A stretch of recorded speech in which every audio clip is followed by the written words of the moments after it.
Tonight, we shift, very gently, from lamplight and plague to another kind of turning point, the moment when a single ruler first claimed all under heaven, when a new style of government put down roots and kept growing. Two neighbors across time, Qin and Han. Qin gave the template, the sharp tools, the fast roads, the single law.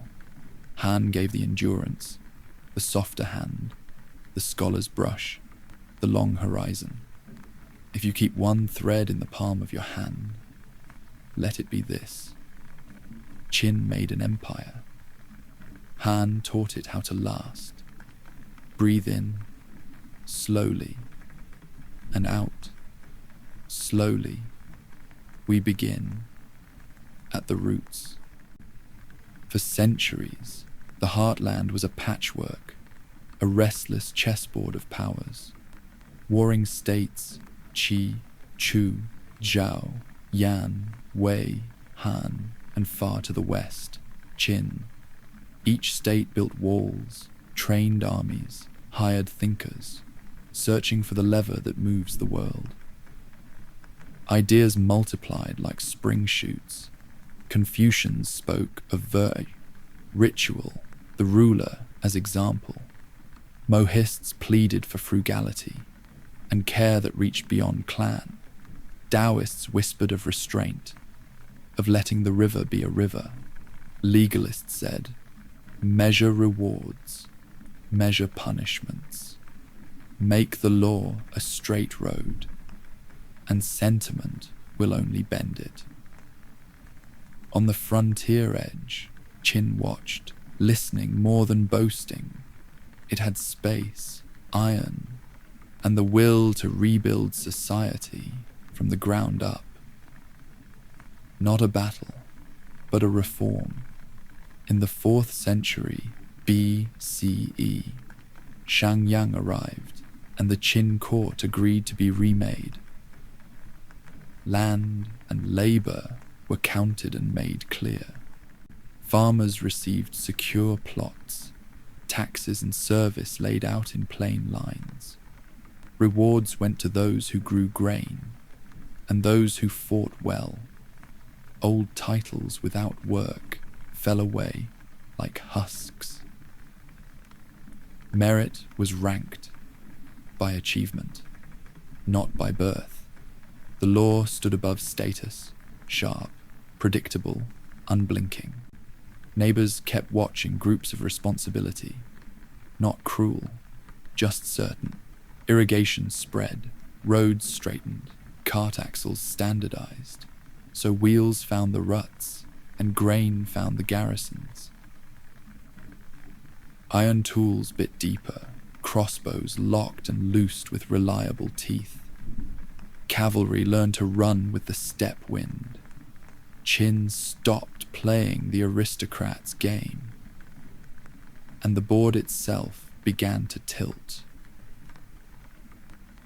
A boy king, Zhang, in 246 BCE, a grown sovereign, Qin Shi Huang, 1st August Emperor, by 221 BCE.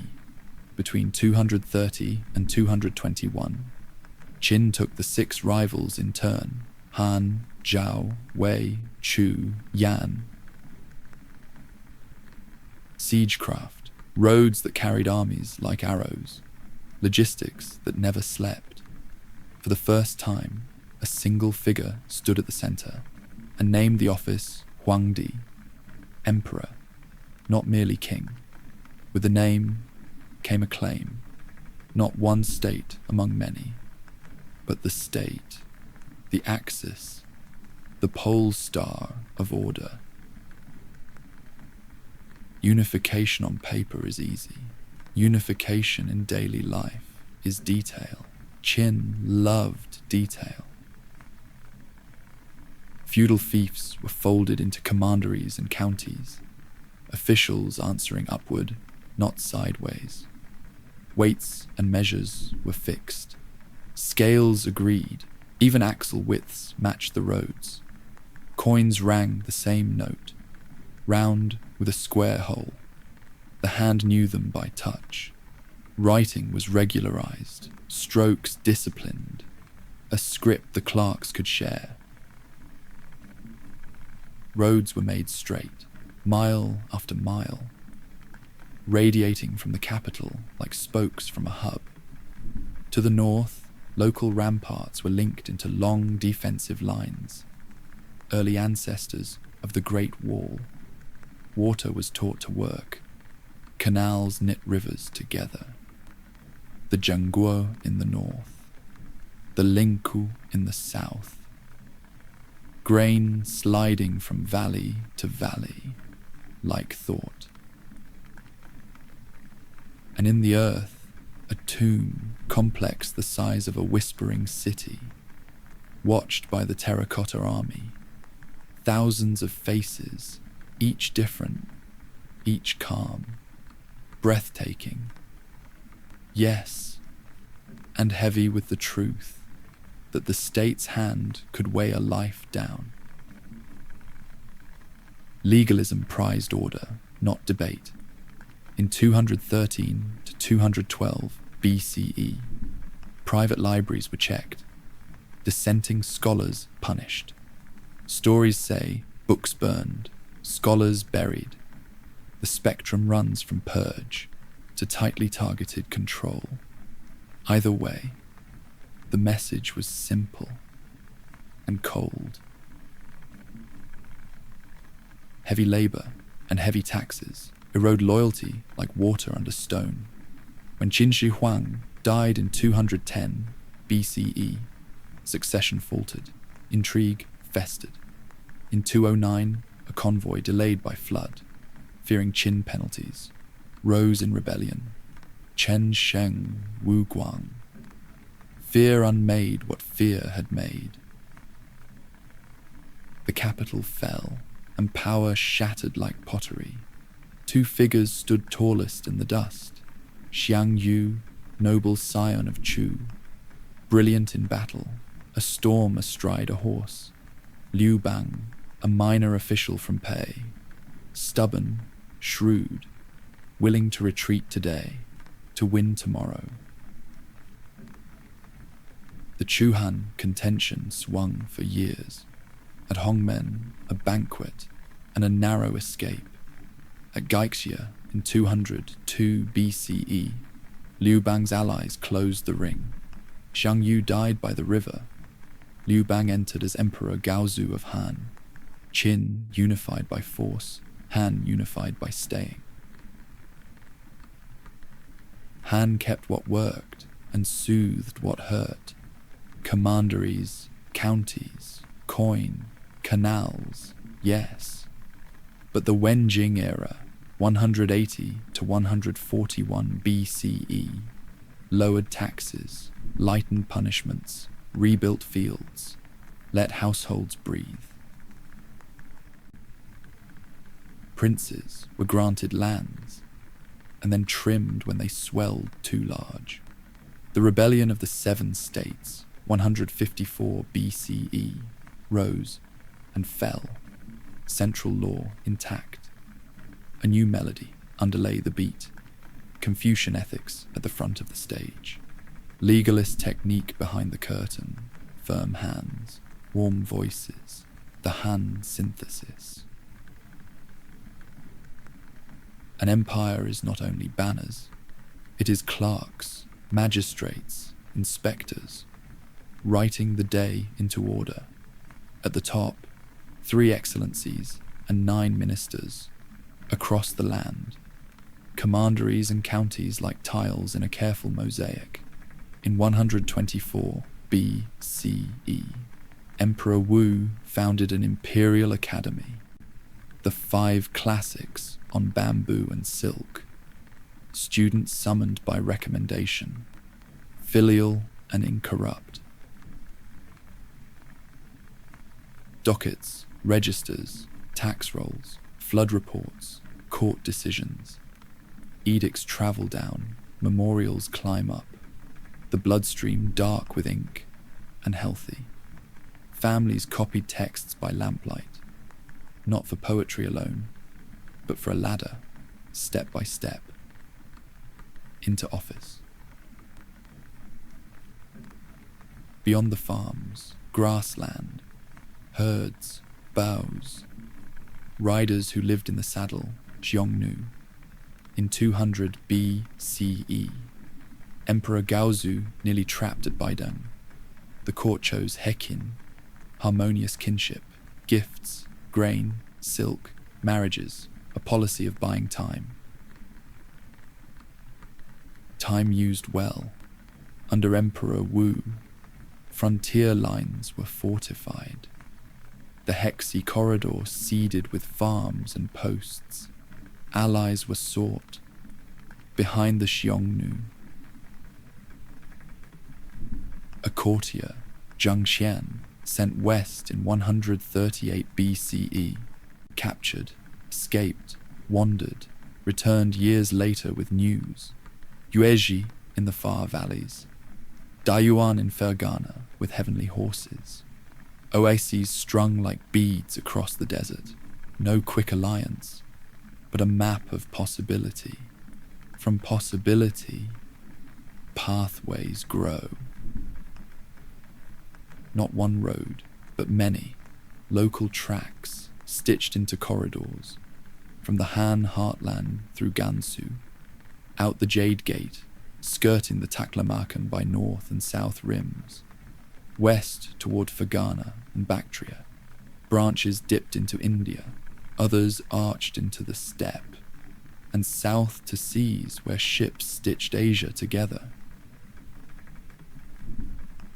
What moved? Silk, yes, light and precious, also lacquer, iron, and later paper. In return, horses with lungs like bells, glass that caught the sun, woolens, tin, and songs and gods and cures and star lore. Borders behaved like membranes, not walls.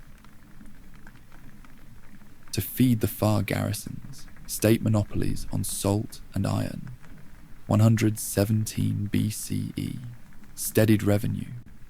After Emperor Wu, the famous debate on salt and iron, 81 BCE. Should the state step back for virtue, or stay engaged for defense? The argument itself is a sign of a mature mind.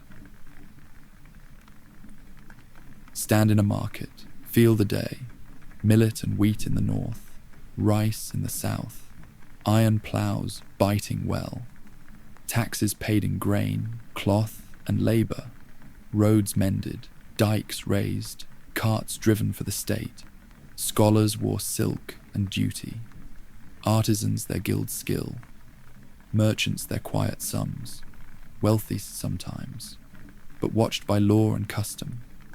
Women kept books in shops, spun thread, managed kin, and in palaces some ruled as regents with clear hand.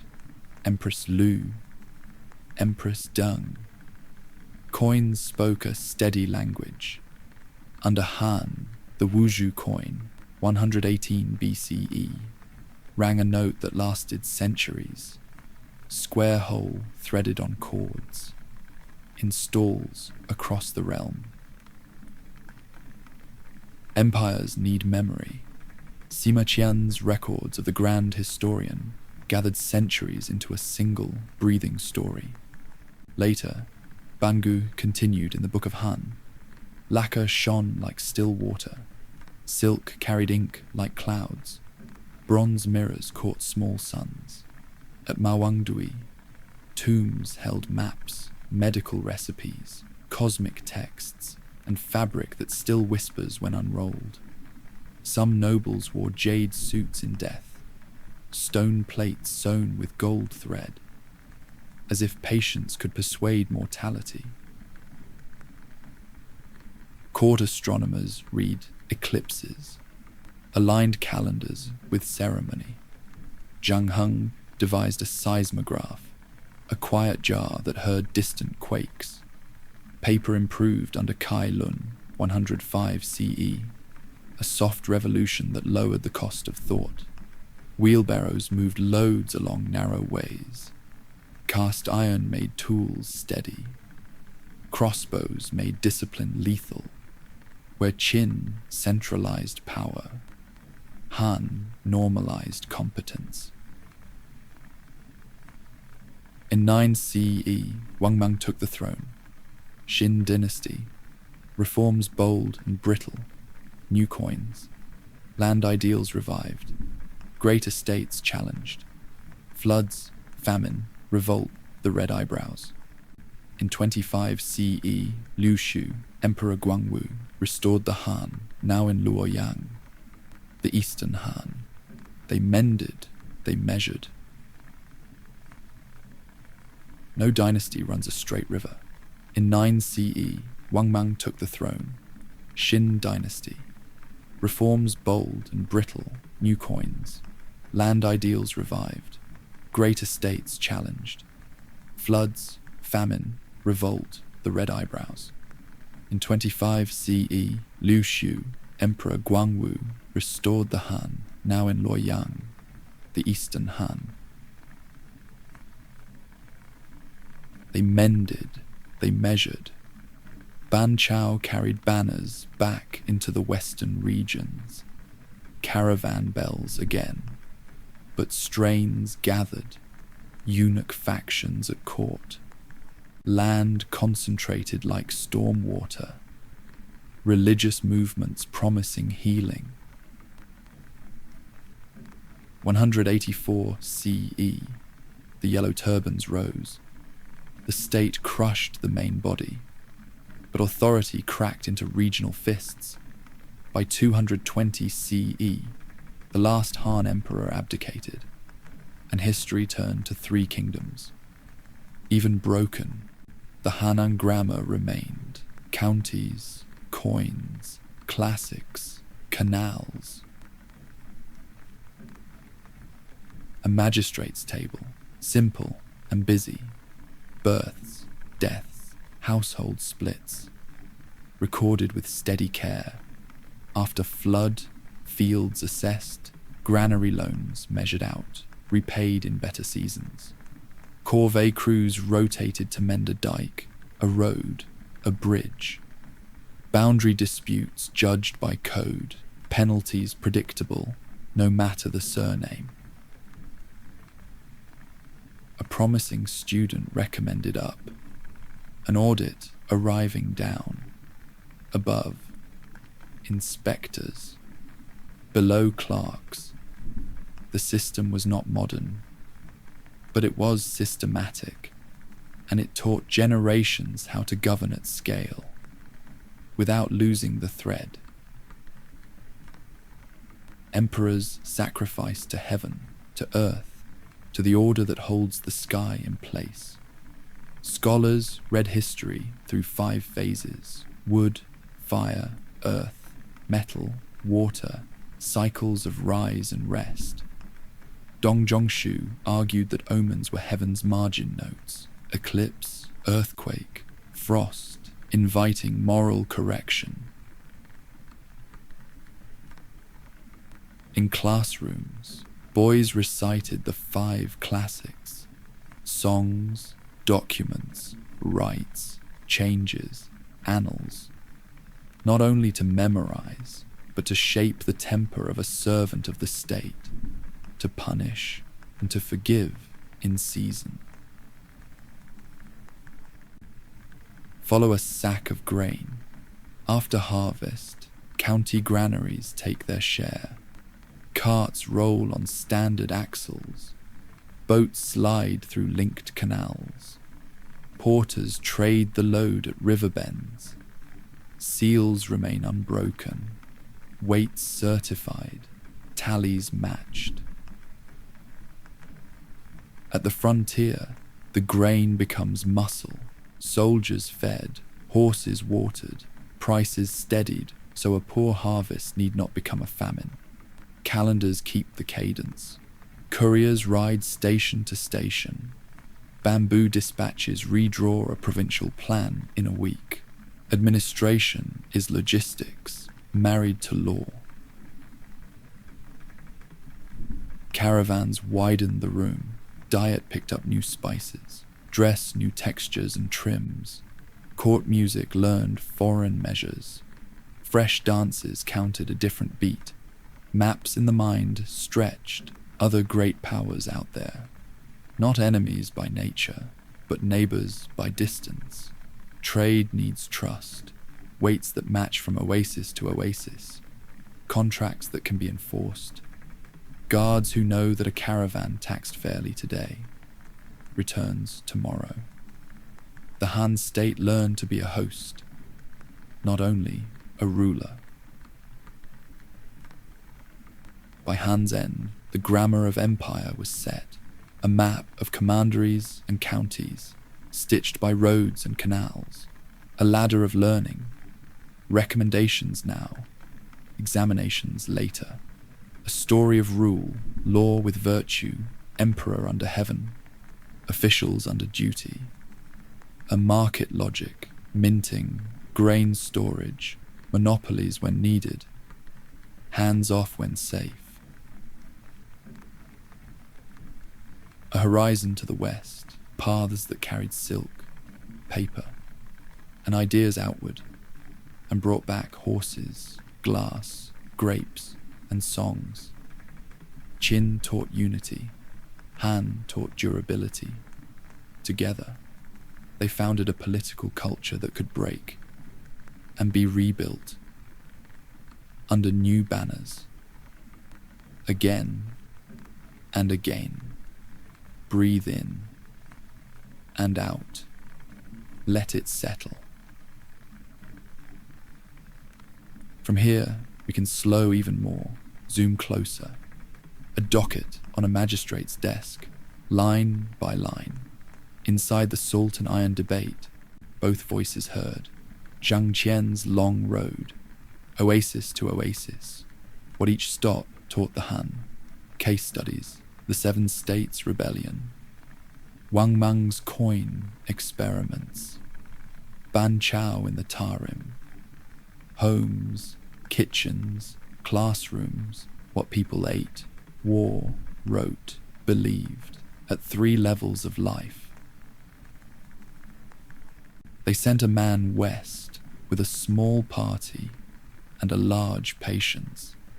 Zhang Qian rode out beneath a pale banner, a message wrapped in silk, and instructions to find allies beyond the grass sea.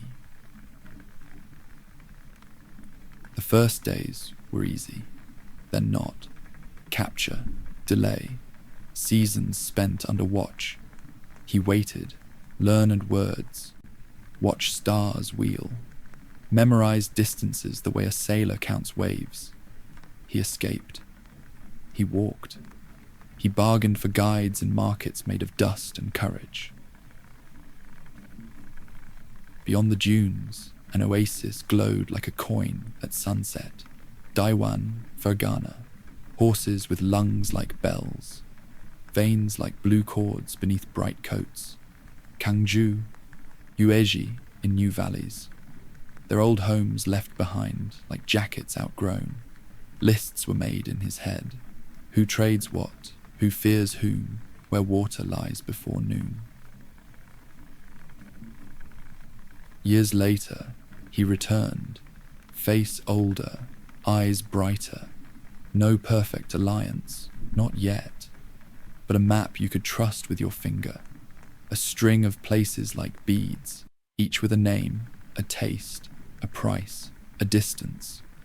Sometimes the most valuable cargo is knowledge. Breathe in, as if you too are looking over a pass. Breathe out, as if you found a valley with lights. To hold the West, you don't argue with the sand. You work around it, along the foot of the mountains. The Hexi corridor ran like a narrow garden. Wu-wei, Zhangye, Juquan, Dunhuang, Osis stepping east to west. Han built garrisons where wind-carved stones once kept only lizards company. They dug canals with quiet stubbornness, led meltwater sidewise, taught barley to thrive where only scrub had sulked. Beacon towers rose, mud brick sentinels with hollow cores to carry flame and smoke. By day, a mirror flashed to a sister tower. By night, a lantern cupped by a soldier's hand made a message leap 5 hills in a breath. Families followed the flag, farmers with sleeves rolled, children learning to point at far ridges and name them. A market formed where packs were loosened, leather smelling of goat and sun, copper scales clicking softly. Bureaucracy walked in step, grain tallies, horse counts, arrow ledgers, patrol rotas, order written so that order could be shared. The desert did not yield, it bargained. Han paid in roads, water, discipline, and received time in return. In a hall hung with bamboo blinds, a long table, and cups of tea that cooled as the day grew thoughtful. On one side, officials of the central state, sleeves neat, sums memorized, salt, iron, liquor, monopolies to fund roads, garrisons, embassies, defense. On the other, learned critics. Confucian voices with soft insistence. Lighten hands, ease taxes, let private craft and market breathe. Virtue is a better army in the long span. They did not shout. They placed examples like stones in a river. A bridge here saved a winter's worth of carts. A monopoly there bruised small workshops until they could not sing. A fort held a pass, but its storehouses grew fat and forgot the hungry valley nearby. By dusk, no side won, and both sides left with ink on their fingers. The record of their talk became a lantern that other ages could lift, and ask again, and again, how far should the state reach? How much should it let go? When does care become control? And when does freedom forget the poor? Power, like ivy, likes to climb. Princes of western lands, their fiefs thick with tax and pride, lean too hard into local might. When they tested the trunk pushed back. The 7 states lifted banners, and for a moment the map trembled, but the center was awake. Couriers ran like needle and thread. Generals set quiet traps. Supplies moved as if the roads themselves were helping. The revolt cracked, then crumbled. Princes kept their titles, but their teeth were filed, jurisdictions paired, revenues measured, the law's lines redrawn with a calmer hand. Han learned to prune, not to burn, and the tree thickened in the right places. Emperor Wu stood like a mountain in Han memory, ambitious, restless, both builder and spender of the realm's strength. Frontiers hardened, then pushed outward. Generals Wei Qing, Huo Kubing rode north, flung cavalry like needles through cloth, tore camps from the steppe with winter in their beards. Columns planted in the Hexi made valleys into corridors, and corridors into policy. At home, the court swelled with music and ritual. The music bureau collected songs from roads and fields, tunes that carried the taste of barley dust and ferry spray, set them on palace instruments so rulers could hear their papal in rhythm. On sacred mountains, the emperor made sacrifices, not to boast, but to confess responsibility. to align the calendar of men with the heaven that moderates it. State monopolies tightened to pay for distant posts, taxes bit, and complaints rose like summer flies. Even great rains draw lines that later hands will soften, but the horizon moved, and once the horizon moves, a civilization's stride changes forever.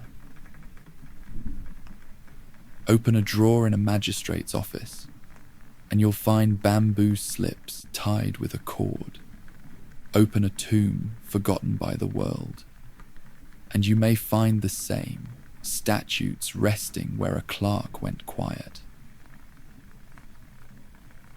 The laws spoke in categories and weights, theft measured by value and context, the penalty scaling up like a shadow at dusk, disputes over boundaries settled by surveys and sworn oaths, corvée service counted in days, not guesses, punishments set in a ladder, fines, beatings, labour, exile, brutal by our measures, yet predictable by theirs, which matters when fear loves surprise.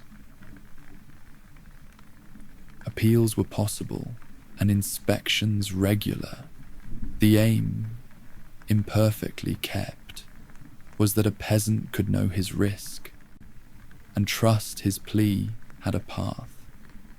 The bamboo crackled softly when unrolled, like rain against shutters. Xianyang, Qin's capital, once controlled roads like a spider feels its web, but its palaces cooled and emptied when dynasties changed. Chang'an, Han's western heart, grid of wards, markets that throbbed at set hours, curfew drums that turned streets into sleep, hawkers under canopies, spice and ink and iron tools, storytellers who could make an hour feel like 10 minutes, or a minute feel like an hour.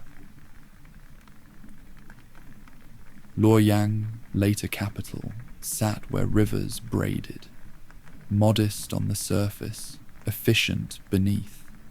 Ward gates kept order, night patrols kept peace. Market officers checked weights with scales the public could watch. Fresh edicts were posted at crossroads, script straight, seals clear, the empire talking to itself out loud. Step into a courtyard before dawn. A woman measures rice in a cupped hand. A boy carries water on a wooden yoke. A grandfather oils the hinge of a plough. Millet dust in sunbeams. Beans climbing twine. Hemp drying on a pole like seaweed in the wind. In the south, water shines in squares. Paddies step like mirrors to the hills. A buffalo sighing in mud. The state asked its due, grain, cloth, days of labour, and tried, not always well, to take roughly what the season could afford. Granaries stored good years against lean, a simple idea that saves more lives than poetry can count. Neighbours borrowed tools, returned favours, sang together when the threshing ended. The empire lived in palaces, but it survived in kitchens. Not all authority sat on a throne. Empress Lu held the court together like a seamstress with a needle between her teeth, ruthless when she judged it necessary, always aware that power is not a chair, but a fabric. In Eastern Han, Empress Zhang read memorials with a clear eye, elevated good clerks, cut fat from bad habits.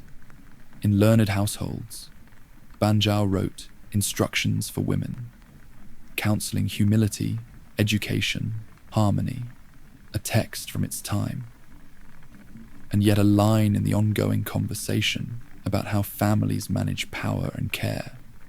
At the stall, a widow weighed dye with a firm wrist, kept ledgers with tidy numbers, paid tax, deflected insult with a glance that said, "I am busy and I am able."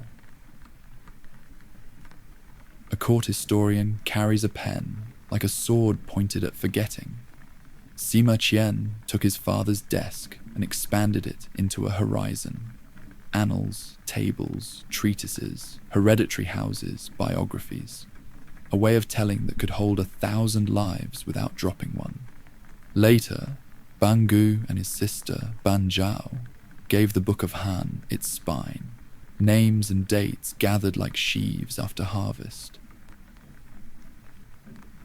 At the same time, the Music Bureau walked roads to borrow melodies, a girl's work song, a boatman's chant, a soldier's lament, taken and set for bells, zithers, flutes in the palace court, so emperors could taste the weather of the people, not by report, but by rhythm.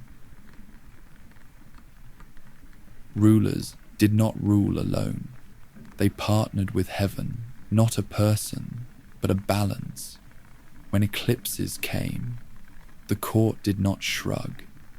They fasted, atoned, reformed a tax here, removed a cruel official there, gesture and policy braided as one. In the Ming Tang, the ritual hall, the emperor stood at the center of a carefully drawn world, shelves of offerings around him, seasons acknowledged with food and light. If this sounds like theatre, it was theatre with budget and law attached. A sheet of paper is a quiet revolution. In early Han days, texts lived on bamboo and silk, heavy and dear. By Eastern Han, the recipe improved, plant fibre softened, beaten, strained into an even skin, dried to a gentle page. Cheap memory changes how a civilization thinks. Zhang set up a bronze jar with dragons for spouts and toads below them. When a distant earthquake shivered the earth, one dragon dropped a ball. A toad caught it, and clerks noted the direction of trouble, an early ear for the ground's whisper. Iron glowed in village forges, cast, hammered, decarburized to more flexible steel in careful hands. Wheelbarrows slipped through narrow alleys, with a man's weight balanced over a single wheel, one worker doing the work of 3. Crossbows clicked with a terrifying democratization of strength, the trigger a leveler between men. A physician set down a lacquered case on a low table, untied belt strings, listened to a pulse with 3 fingers laid softly on the wrist. Warm decoctions steamed, cinnamon and peony, licorice and ginger, the room fragrant with hope. Moxibustion ticked like tiny campfires across the skin. Acupuncture placed quiet points in lines mapped by experience more than instrument. He could not stop a plague, not always, but he could shorten a fever, loosen a cough, steady a mind, and sometimes that is the difference between drowning and touching bottom. From westward, caravans came grapevines that clung to trellises and shaded courtyards with a different sweetness, glassware with a clarity that surprised eyes used to bronze and lacquer, horses with chests like drums, tails like banners, breath like steam in winter. Rumours travelled with goods, Anxi, Parthia, with kings behind curtains. Dakin, a Rome of the mind, where roads ran straight as law and cities were stacked with stone. Were the stories exact? Not always. But maps grow first in story, then in ink, and later in boots. To the west and southwest live peoples who did not count the year by the same festivals. Chang herders moved with seasons, traded wool for salt, sometimes raided, sometimes hired on as guides. In the south, Nanyue held river ports fragrant with spice and wet wood, kingdoms with kings who wore hand brocade and local pride at once. The empire tried many threads: marriage, trade, schools, garrisons. Sometimes the weave held, sometimes it snagged. But each generation understood a little more about neighbors who were not enemies by fate, only by misreading. Not every silk strand went over sand.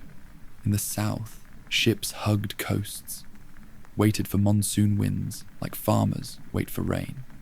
From Hipu and Renan, from river mouths tangled with mangrove, vessels crossed to Funan and the Indian shores, picked up beads, spices, pearls, stories about temples where bells sounded like metal rain. Sailors learned the taste of stars, the way a reef speaks before it's seen, the bargain of a safe harbour, a fee, a favour, a warning. Bales moved across planks from ship to warehouse, stamped, recorded, and the state watched with a careful friendliness. Trade is a guest that brings other guests. No court is a poem all the time. Eunuchs who carried secrets, scholars who carried principles, generals who carried loyalties that did not fit inside walls. These forces pulled at the fabric like boys at a festival rope. Floods split dikes, locusts tested terraces. Rumours of unbalanced heaven slipped under doors at night. Sometimes the repair was wise, a corrupt prefect removed, a tax remitted, a canal dredged. Sometimes it was clumsy, a scapegoat beaten, a decree issued that forgot how people live between lines. An empire is not its worst day, or its best. It is the average kept high by a million small acts of competence. If you go west today, near places where sand can swallow a footprint before noon, you may find watchtowers softened into loaves by wind. In old forts, under floors, bamboo slips sleep, mail, muster rolls, weather notes, grain accounts, crisp as dried leaves when lifted to the light. In caves near Dunhuang, later centuries painted walls with sutras and saints. But beneath the paint, if you listen, you can hear the earlier busy quiet, scribes blowing grit from a tablet, a guard drawing a star in a ledger for a day without incident. Routine is the most heroic thing most states ever achieve. Qin taught how to bind a map. Han taught how to breathe inside it. Straight roads and straight laws met soft words and softer hands. A calendar that answered the sky and a bureaucracy that answered the village. Farmers who fed soldiers. Soldiers who guarded farmers. Merchants who threaded them with roads of price and promise. Scholars who wrote when rulers wanted to forget. Rulers who listened when heaven cleared its throat. Breathe in, as if you can feel the weight of a wuzhu coin on your palm. Breathe out, as if setting it on a scale that others can see. If you wish, we can keep going, deeper still, into classrooms, court cases, kitchen shelves, campaign maps, monsoon harbours, and mountain shrines. Scene by scene, voice low, commas like stepping stones, ellipses like rests in a song. Think of a net, not to trap, but to carry. The empire was divided into commanderies, and under them counties, and under them hamlets that could be named by a single willow tree. A governor watched grain stores and roads. A magistrate listened to disputes where the ink dried slowly on bamboo slips. Village elders counted households by lantern light. Every knot of the net had duties written down. Tax grain here, repair bridges there, send recruits when the drum is struck. When flood rose, messengers climbed the net toward the center. When relief wagons rolled, they climbed back down. Not perfect, but predictable. And predictability is a comfort that tastes like warm rice. Breathe in, as if you can feel the mesh in your hands. Breathe out, as if you're setting it gently over the fields. Once a year, clerks unfolded tables like travelling altars. Names, ages, kinship lines like branches. Who tends the plough, who pours water, who is too young or too old to be called. A 15-year-old might be listed for light labour, a strong man for corvée repairs, an elder for counsel and exemption. The page decided who owed days, who owed grain, who owed nothing, because life had already taken too much from them. Some hated the counting, but counting meant granary doors opened on time. It meant widows received remissions. Orphans found guardians appointed by seal and string. A state learns mercy by making lists, then listening to them. The empire asked for two things, mostly grain and days. Grain moved along canals like a slow silver caravan. Days went into canal dredging, dike mending, road straightening, watchtower repair.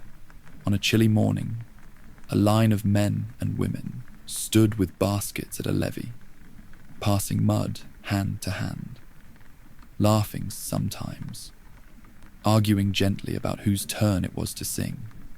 At sundown, the foreman ticked names against a list, and the river ran safely narrower the next time rain tested it. It is not dramatic, but the boring jobs hold the mountains still. Every 30 lei or so, a relay station, courtyard swept, kettles black with tea, grain for horses, a clerk with a brush tucked behind his ear. A courier arrived, flung a bamboo dispatch across the table, drank once, changed mounts, and was gone, dust folding, shut like a book behind him. In the capital, the same message arrived in days, not months. A flood reported, a bandit band dispersed, a governor requesting more seed, fewer slogans.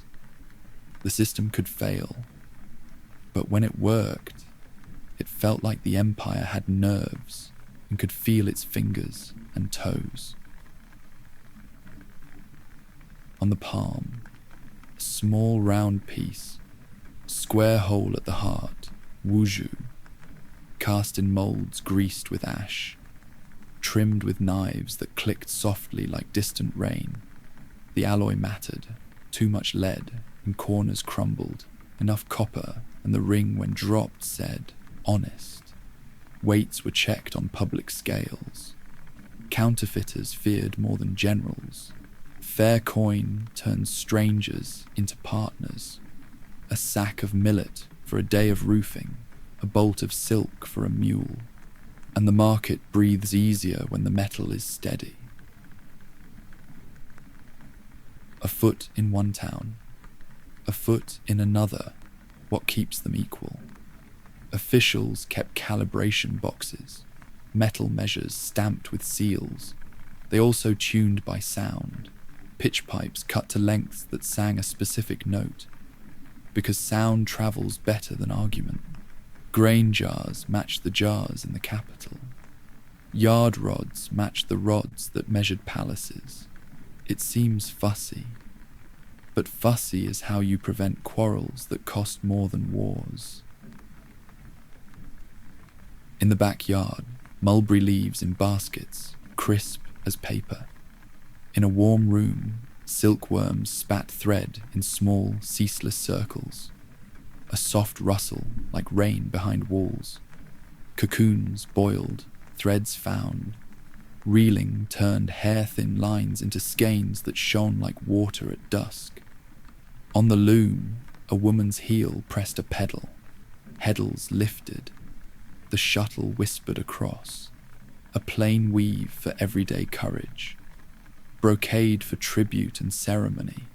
Dragons tucked in repeat patterns. Hidden until light tilted just so. Silk was money. Message. Map. The empire in cloth. Bamboo is heavy. Silk is dear. Paper breathes. With it, magistrates kept thicker files. Teachers copied more commentaries. Officials corrected drafts without weighing down a pack horse. In the capital, the Imperial Academy, Taishu, held classrooms cooled by courtyards. Students recited the 5 classics, argued over commas that were not yet commas, practiced the art of writing briefly to say much. A state that funds schools is betting on tomorrow with today's grain. There was no written examination yet, not like later dynasties would love. But there was recommendation, Jiaolian, filial and incorrupt. County magistrates sought men whose neighbours spoke well of them, whose ledgers were clean, whose tempers cooled faster than wine. They were summoned, questioned, observed, how they listened, how they paused before answering, whether their yes meant I will try or I will do it. Promotion followed competence and sometimes favour, and always the slow arithmetic of trust. On high peaks, where thin air tastes like metal, emperors performed Feng and Shan, rites that said, the seasons and I are in accord. Sacrifices of grain, silk, sweet wine, not to feed heaven, but to align with it, to promise that law would move with harvest and weather. Calendars were corrected, intercalary months added so that spring meant spring. When eclipses came, edicts of apology followed. I have failed in some measure. I will mend. Humility as a policy, not just a feeling. Farmers fitted curved iron shares under wooden beams, the plough biting deeper, turning the earth like a page. Oxen leaned into yokes, collars shaped so breath could still move. In the west, old Dujiangyan tamed a river without a dam, leading water as if persuading it to change its mind. In the north, canals carried grain like a gentle army that never tired.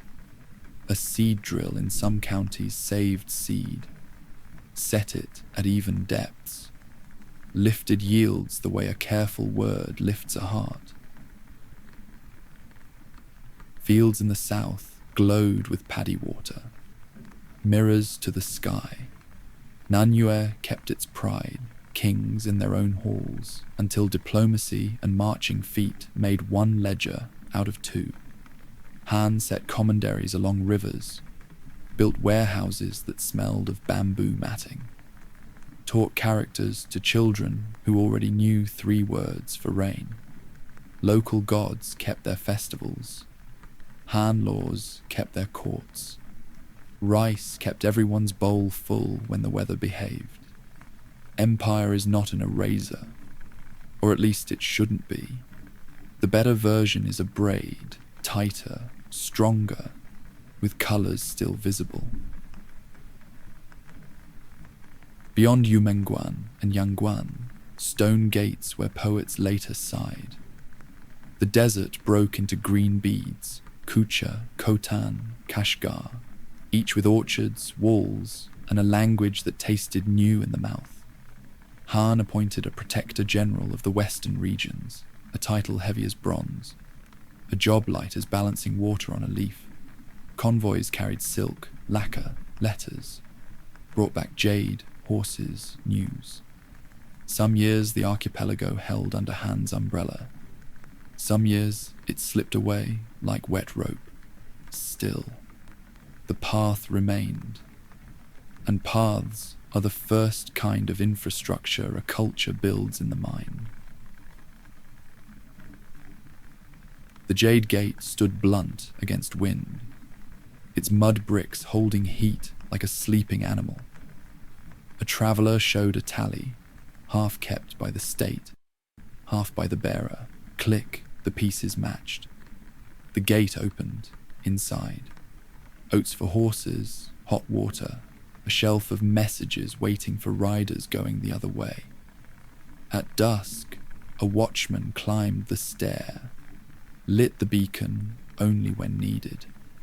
No drama, just eyes on the horizon, and a good habit of writing things down.